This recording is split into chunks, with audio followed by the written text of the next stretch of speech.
할렐루야. 성막과 예수 그리스도 시즌 1을 보고 계시는 온누리교회 성도 여러분, 주님의 이름으로 환영합니다. 축복합니다. 오늘 저희는 사과, 성막 안에 있는 등잔대에 대해서 배워보도록 하겠습니다.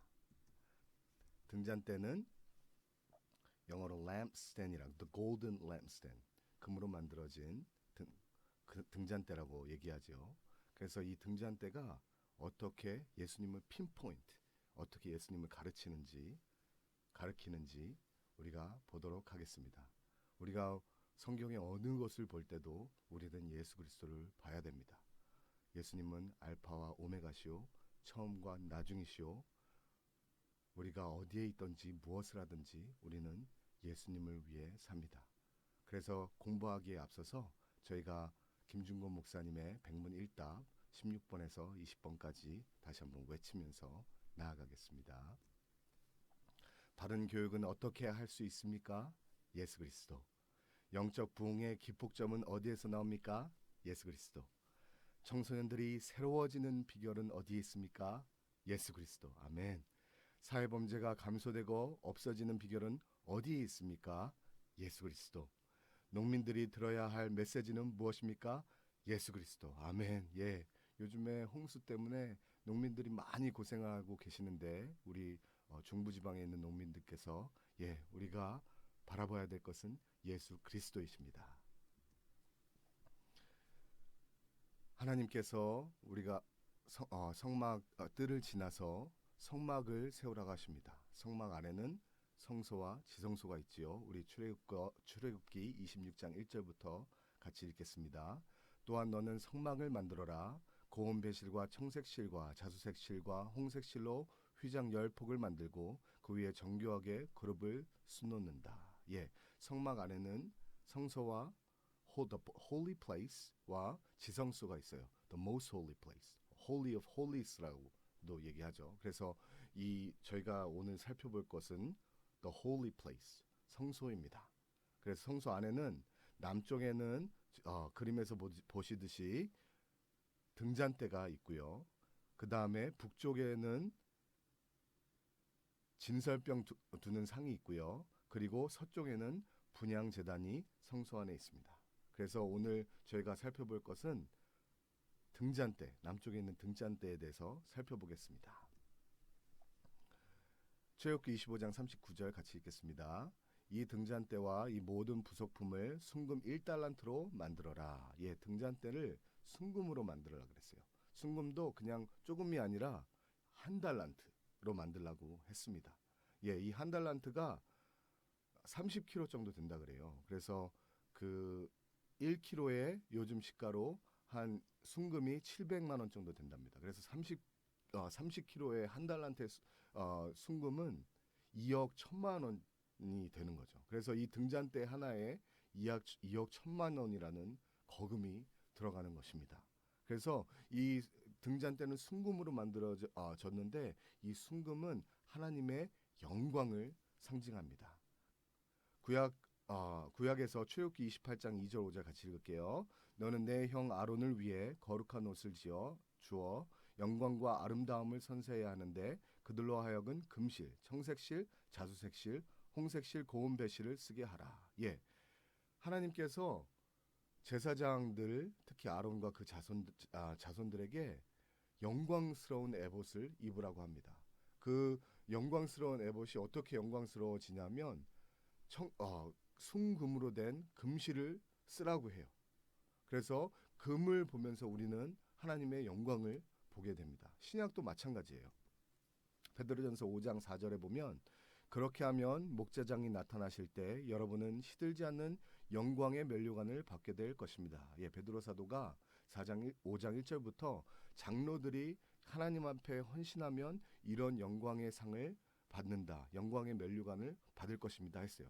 근데 그 장로들이 이제 계시록에서 한나라에 가서 영광의 면류관을 받는데 그 영광의 면류관을 다른 말로 어떻게 표현합니까? 계시록 4장 4절 같이 보겠습니다.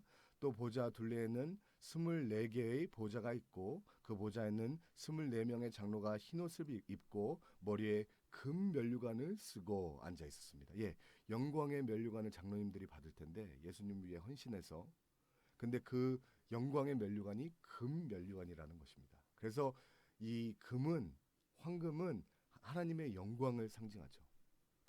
그래서 저희가 저희가 왕 같은 제사장이잖아요. 그래서 성소 안에 들어가면 이 성소 안은 창문이 없어요. 그래서 모든 주위가 깜깜하죠. 아무것도 볼 수 없죠. 근데 하나님께서, 예수 그리스도께서 영광의 빛으로 임하셔서 우리에게 비춰주시는 겁니다. 그게 등잔대가 하는 역할이에요. 그래서 우리가 예수 그리스도를 만나게 되면, 예수 그리스도로부터 죄를 사함 받으면 하나님의 영광의 빛을 체험할 수 있는 것입니다. 그렇지만 예수 그리스도를 믿지 않으면 하나님의 영광의 빛을 체험할 수가 없어요. 예수 그리스도를 통하지 않고는 하나님의 영광의 빛을 체험할 수 없다는 것은, 구약 성경에 보면 많은 사람들이 하나님의 영광을 보려고 했지만 하나님은 하나님의 영광을, 하나님의 모습을 나타낼 수 없었습니다. 왜냐하면 하나님을 보는 순간, 영광의 하나님을 보는 순간 죽어버리기 때문입니다. 그래서 모세도 하나님의 영광을 다 볼 수 없었고요. 엘리야도 하나님의 뒷모습만 볼 수 있었고요. 그랬습니다. 그렇지만 우리 하나님이, 영광스러운 하나님께서 인간이 되셔서 우리에게 임하셨어요. 그렇기 때문에 우리는 예수 그리스도를 통해서 하나님의 영광을 볼 수 있는 것입니다. 그래서 금 등잔대는 예수님을 상징하는데, 왜냐하면 출애굽기 37장 17절 같이 읽겠습니다. 그들은 순금으로 등잔대를 만들었는데 금을 망치로 두들겨 그 밑받침과 줄기와 아몬드 꽃 모양과 꽃받침과 꽃뿌리를 모두 한 덩어리로 만들었습니다. 예, 하나님의 영광을 상징하는 금잔대, 이 등잔대를 우리는 바라볼 수가 있어요. 그게 우리가 체험할 수가 있습니다. 우리가 예수 그리스도를 통해서 체험하게 되죠. 어떻게 체험하게 됩니까? 하나님의 영광이 되시는 예수 그리스도께서 우리를 위해서 인간이 되셔서 우리를 위해서 두들겨 맞으셨어요. 이 금 등잔대는 망치로 두들겨서 만들어졌습니다. 이 두들겼다는 것은 예수 그리스도의 고난을 상징하죠. 그래서 이사야서 53장 4절 5절 같이 읽겠습니다. 그러나 사실 그가 짊어진 병은 우리의 병이었고 그가 짊어진 아픔은 우리의 아픔이었다. 그런데도 우리는 그가 맞을 짓을 해서 하나님께서 그를 때리시고 고난을 주신다고 생각했다.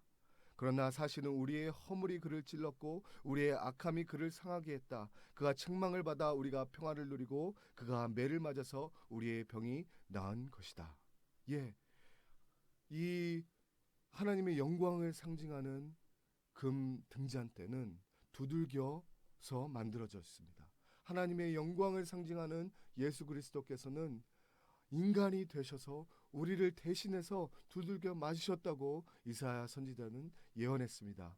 마태복음 27장 26절 30절 같이 읽겠습니다. 그러자 빌라도는 바라바는 놓아주고 예수는 채찍질한 뒤 십자가에 못 박도록 넘겨주셨습니다. 그들은 예수님께 침을 뱉고 갈대를 빼앗아 머리를 때렸습니다. 예, 빌라도가 예수님을 채찍질하게 놓아주셨고 많은 군인들이 예수님께 침을 뱉고 예수님을 때리기까지 했습니다. 그래서 이 금 등잔대를 통해서 우리는 하나님 영광 자체이신 예수 그리스도께서 인간이 되시고 십자가에 못 박혀 두들겨 맞으신 예수 그리스도를 볼 수 있는 것입니다. 그렇기 때문에 예수님은 세상의 빛이라는 것도 우리가 알게 되죠. 이 등잔대는 껌껌한 성소에 빛을 비추는 것입니다. 예수님이 이 세상에 빛이 될 수 있었던 것은 영광스러운 예수님께서 우리를 위해 인간이 되시고 낮아지시고 매를 맞으시고 고난을 받으시고 그렇게 했기 때문에 세상에 빛이 될 수 있는 것이었습니다. 요한복음 8장 12절 같이 읽겠습니다.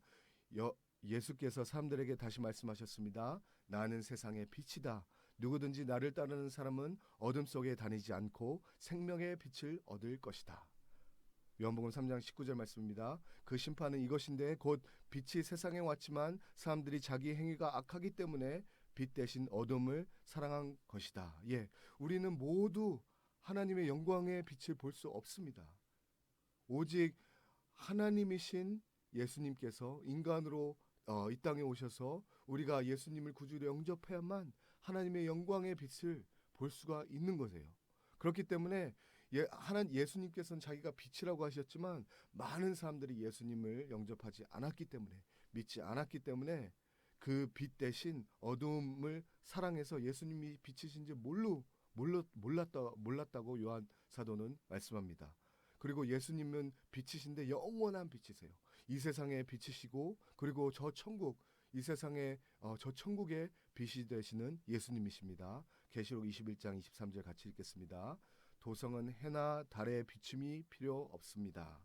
이는 하나님의 영광이 도성을 비추며 어린 양께서 도성의 등불이 되시기 때문입니다. 예, 빛이 되시는 예수 그리스도께서 온 천국을 비춰주십니다. 그리고 계시록 21장 24절 같이 읽을게요. 나라들이 도성의 빛 가운데 다닐 것이며 땅의 왕들이 자기들의 영광을 도성으로 들여올 것입니다. 예, 이제 우리가 천국에 가면 우리 빛 대신 예수님과 모든 사람들이 거니게 될 것입니다. 그래서 예수님은 등잔대를 상징하시는 것입니다. 성경에 보면 예수 그리스도만이 등잔대를 상징하지 않는다고 얘기해요. 계시록에 보면 등잔대는 또 교회, 이 성도들을 나타내고 있습니다. 계시록 2장 1절 같이 읽겠습니다. 너는 에베소 교회 사자에게 이렇게 써라. 오른손에 7뼈를 잡으시고 7 금촛대 등잔대 사이로 다니시는 이가 이렇게 말씀하십니다. 예, 7 금촛대라고 얘기했는데 촛대가 아니죠.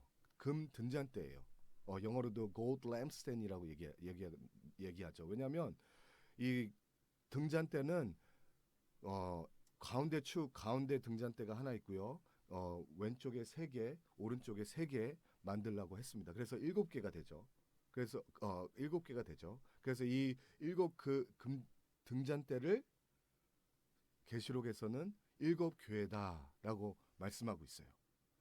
예, 출애굽기 37장 17절 같이 다시 읽을게요. 그들은 순금으로 등잔대를 만들었는데 금을 망치로 두들겨 그 밑받침과 줄기와 아몬드 꽃 모양과 꽃받침과 꽃뿌리를 모두 한 덩어리로 만들었습니다. 예, 이 순금으로 한 달란트로 만들었고 두들겨서 만들었다고 했어요. 그렇죠?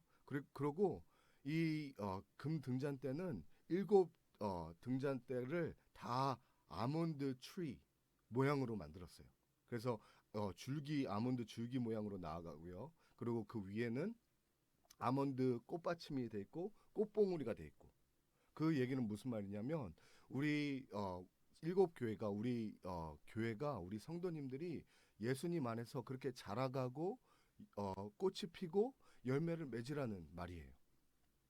그렇기 때문에 우리가 예수님 안에서 자라가지 아니하고 꽃을 피지 아니하고 열매를 맺지 아니하면 하나님 예수님께서 그 등잔대를 옮겨 버리신다고 말씀하셨어요. 계시록 2장 5절 같이 읽겠습니다. 그러므로 너는 어디서부터 잘못됐는지 생각해 보아 회개하고 처음에 행했던 일들을 행하여라. 만일 그렇게 하지 않고 회개하지 않으면 내가 내게로 가서 내 촛대를 그 자리에서 옮길 것이다. 예, 금단째 디자인을 보셨죠? 아몬드 트리처럼 줄기가 나와야 되고 꽃이 피어야 되고 열매를 맺어야 돼요. 예수님 안에서, 등잔대이신 예수님 안에서. 그렇지만 우리가 자라지 않고 열매를 맺지 않으면 그 등잔대를 치워버리신다고 하셨어요. 그림에 보시면 7 교회가 터키에 있었습니다. 소아시아에 있었죠. 그렇지만 이 7 교회가 다 등잔대가 옮김을 받았어요. 왜냐하면 우리가 예수님 안에서 자라고 열매 맺지 않았기 때문입니다. 열매를 맺는다는 것은 무슨 말입니까? 우리가 세상의 빛이어야 된다는 말이에요. 그래서 이 등잔대는 성도를 가르쳐요. 마태복음 5장 14절 16절 같이 읽겠습니다. 너희는 세상의 빛이다. 산 위에 세워진 도시는 숨겨질 수 없다. 등잔을 켜서 그릇으로 덮어두지 않고 등잔대 위에 두어 그 빛을 집안에 있는 모든 사람들에게 비추는 것이다. 이와 같이 너희도 너의 빛을 사람들에게 비추어라. 그래서 그들이 너희 선한 행실을 보고 하늘에 계신 우리 아버지께 영광을 돌리게 하라. 예, 금단죄를 보면 우리도 금잔대인데 우리의 영광을 드러내라고 하지 않았어요. 금잔대는 예수님의 영광을 드러내는 거죠. 예수님의 영광을 어떻게 드러냅니까? 예수님도 하나님의 영광을 드러나셨어요. 어떻게 해요? 예수님께서 하나님 영광 자체이신 예수님께서 낮아지셔서 우리와 같이 성육신하시고 그래서 십자가를 지심으로써 하나님의 영광을 드러내고 이 세상에 예수님의 빛을 발하게 됐죠. 우리도 마찬가지예요. 우리가 세상에 빛이 되는 것은 예수님과 똑같이 살면 돼요. 하나님의 우리의 영광을 구하지 않고 바라지 않고 우리도 낮아져서 예수님처럼 낮아져서 섬김으로 말미암아 이 세상에 빛이 될 수 있는 거죠. 그렇기 때문에 우선 우리는 예수님 안에 거해야 돼요. 요한일서 1장 7절 같이 읽겠습니다. 그러나 하나님께서 빛 가운데 계신 것처럼 우리가 빛 가운데 행하면 우리에게는 서로 사귐이 있고 하나님의 아들 예수의 피가 우리를 모든 죄에서 깨끗게 해주십니다. 예, 우리가 빛이신 예수님 안에 거하면 돼요. 거기에는 사귐이 있다고 했어요. 영어로는 fellowship이죠. 예, relationship이 있다는 거예요. deep communion이 있다는 거죠. 우리가 예수님과 깊이 사귀면 사귈수록 우리는 빛이신 예수님을 이 세상에 드러낼 수 있어요. 우리가 어떻게 깊이 예수님을 사귑니까? 그것은 베드로전서 1장 7절 말씀 같이 읽을게요. 그것은 여러분이 당하는 믿음의 시련이 불로 단련해도 없어질 금보다 더 귀해 예수 그리스도께서 나타나실 때 칭찬과 영광과 존귀를 얻게 하려는 것입니다. 예, 우리도 등잔대라고 얘기했어요. 골든 램스텐, 금으로 만들어졌죠. 그렇기 때문에 우리가 예수님께 깊이 교제하고 예수님의 빛을 드러내야 되는 어떻게 드러내냐면 우리가 금같이 우리도 연단을 받아야 돼요.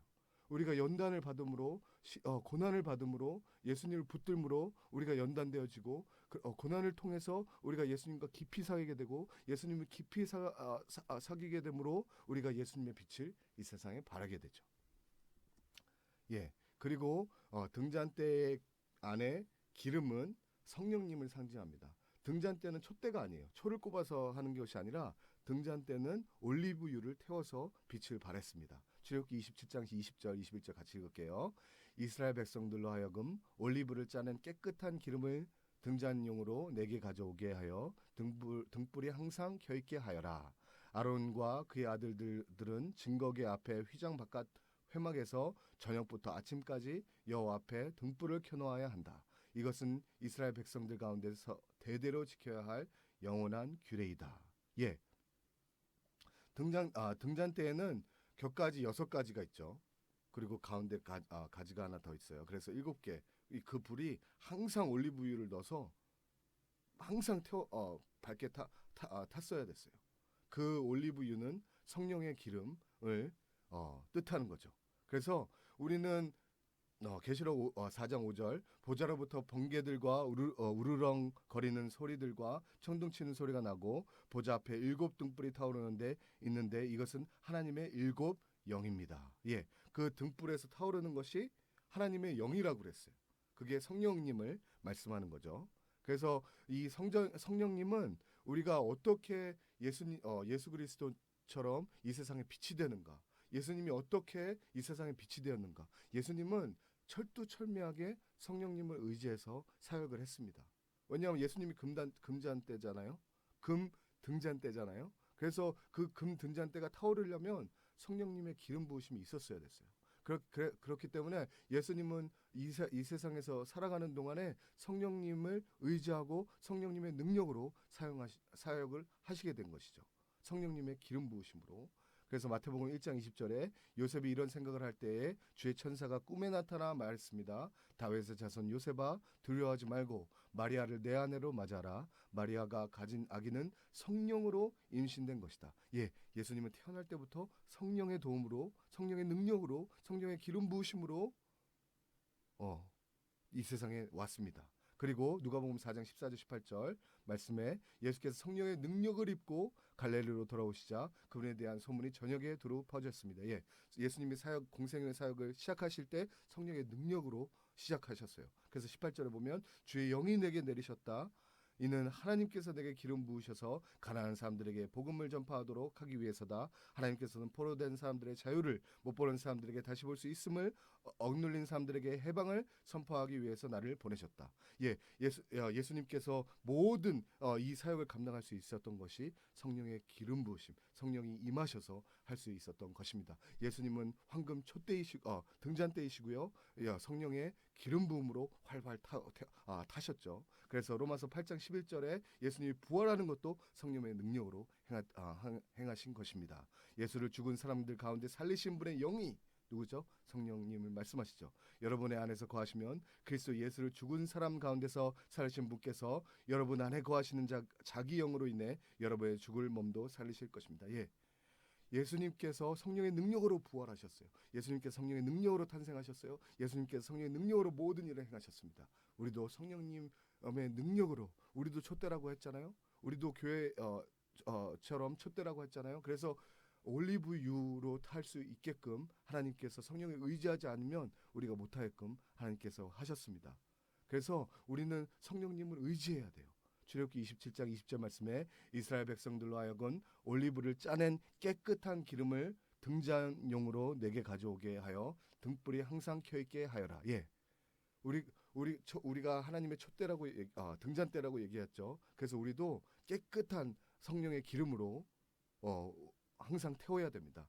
그래서 깨끗한 기름 무슨 말이에요? 성령님께서 우리를 깨끗하게 하시죠. 어떻게요? 연단으로. 히브리서 12장 11절 말씀에 모든 연단이 당시에는 즐거움이 아니라 괴로움으로 보이지만 나중에는 그것을 통해 연단된 사람들에게 의로운 평화의 열매를 맺게 합니다. 예, 우리는 우리 죄성을 때문에 항상 우리의 영광을 드러나기 원해요. 우리를 하나님의 영광이 아닌.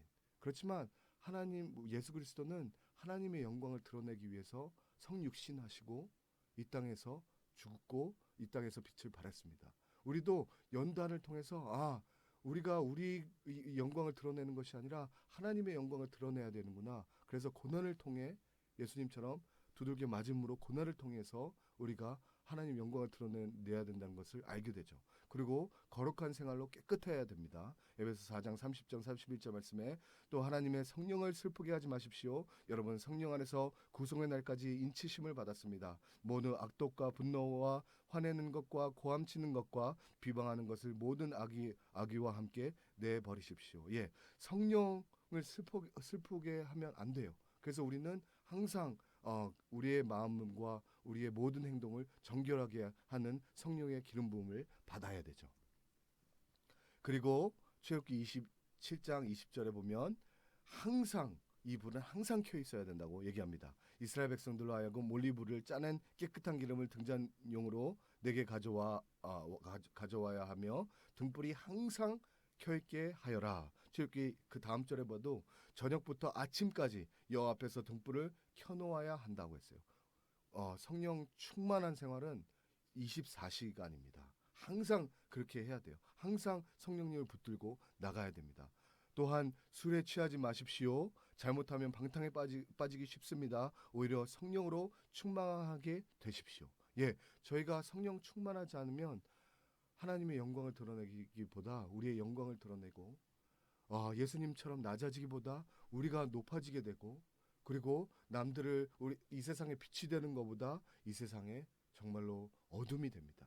그렇기 때문에 우리는 항상 성령님을 의지함으로써 하나님께서 원하시는 촛대가 되어야 되고요. 그래서 하나님께서 원하시는 촛대가 되려면 등잔대이신 예수 그리스도를 항상 바라보며 그 예수님 안에서 자라고 꽃피고 열매를 맺어야 하는 것입니다. 여기까지 등잔대에 대해서 배워봤습니다. 감사합니다. 안녕히 계세요. 축복합니다.